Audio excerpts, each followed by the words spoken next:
to many of the other iOS devices that are out there in the wild, we have very similar design language when you take a look at the iPhone 6 mockup. Now, we don't know if this is actually going to translate over to the real deal, but this mockup is based on rumors and speculation and possibly even some leaked schematics, though they haven't been confirmed or anything like that. So as you can see here, we have kind of a thinness comparison between all of these iOS devices, and you can see that the iPhone 6 or the alleged iPhone 6 design is definitely going to be a thin one when compared to many of the other iOS devices aside from the iPod Touch, which may be a little bit thinner than the iPhone 6. Even when comparing some of the smallest details between these devices, such as the circular cutouts for the speaker and microphone grill, the iPhone 6 fits right in. It doesn't stand out. It looks exactly like something that Apple would design, which makes it a bit more believable. Taking a look at the volume buttons on the side here, you can see that they are very similar between the iPod Touch 5th Gen, the iPhone 5C, and the iPhone 6 mock-up,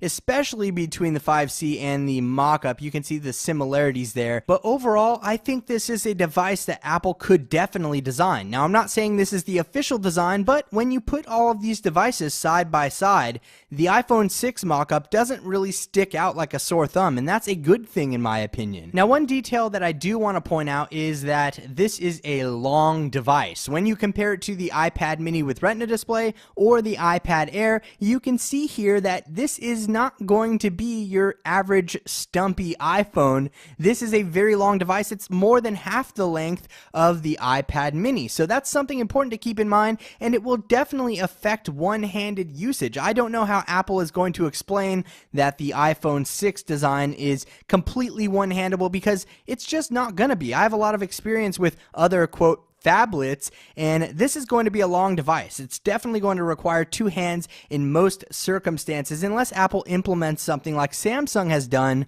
with the one-handed mode, which I don't actually find to be useful personally, but let me know what you think about that down in the comments. Overall, though, I am a fan of the design going on here. I do like the thinner body style. I'm not a big fan of the antenna breaks or antenna bands on the back, but this is not meant to reflect Apple's official design. Again, this is a mock-up based on rumors, so don't take this too seriously, but let it give you a good idea of what could be coming in the future as far as the 4.7-inch screen goes or the thinner design. All of these rumors are out there in the wild, and it's very possible that we may see something that looks similar to this design later this year when the iPhone 6 is released. But let me know what you think about this iPhone 6 design. Do you think that this is something that Apple should roll with? Are you not a fan of the larger display? Do you want a bigger display than 4.7 inches? Leave a comment down below and leave this video a thumbs up if you enjoyed it.